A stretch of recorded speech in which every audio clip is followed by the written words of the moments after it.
আমরা প্রতিটি ভোট কেন্দ্রে সিসি ক্যামেরার ব্যবস্থা করব। হাদি ভাই এইটা প্রস্তাবনা তিনি রেখেছিলেন, তো এই সরকার কি করেছেন সেটা? নির্বাচন যদি সরকার সুষ্ঠুভাবেই দিতে পারতেন তাহলে হাদি ভাইয়ের বিচারটিও করতে পারতেন। তিনি সুষ্ঠুভাবে নির্বাচন দিতে পারবেন বলে আমি বিশ্বাস করি না, জাতি বিশ্বাস করে না। হ্যাঁ, উনি জাতিকে বোকা মনে করতেই পারেন, জাতি আসলেই আমরা বোকা। না হলে ওনার মতো লোক ডক্টর ইউনূস বা এই গাধারা কি করে এখন অবধি উপদেষ্টা পরিষদে বসে আছেন? তো আমরা বোকা বলেই ওনারা এখনও বসে আছেন। ওনারা যেমন ভাবছেন আমরা তেমনই কি আর করব। কিন্তু যেটা আমার জায়গা থেকে যেটা বলার, যেটা আমি রিয়েলাইজ করি, তো এই নির্বাচন কখনোই সুষ্ঠু দেওয়া সম্ভব নয়।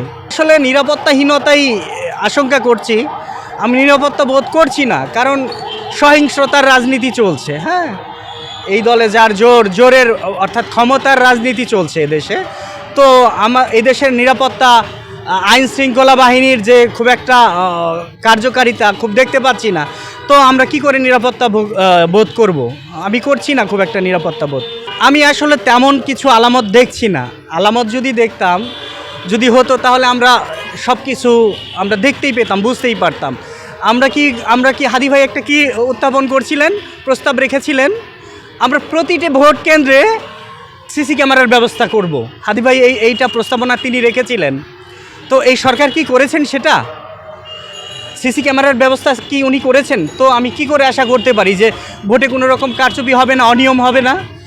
যদি সদিচ্ছাই থাকতো সরকারের, তো অবশ্যই অন্তত হাদি ভাই একটা প্রস্তাবনা রেখে গেছেন, একটি দারুণ একটি পয়েন্ট তুলে ধরে গেছেন যে আমরা যদি ক্যামেরার ব্যবস্থা করতাম প্রতিটি ভোট কেন্দ্রের যেখানে ভোট হয়, তো সেই ক্ষেত্রে যদি আমরা করতাম, সেই ক্ষেত্রে কারচুপি হওয়ার কোনোই সম্ভাবনা ছিল না। জাতির সামনে জাতি দেখতে পেতো আসলেই একটা সুষ্ঠু নির্বাচন হচ্ছে না, কারচুপি হচ্ছে। কিন্তু তেমন তাদের কোনো পদক্ষেপ আমরা দেখছি না, বা নেননি, এরকম কোনো পদক্ষেপ গ্রহণ করেননি ওনারা।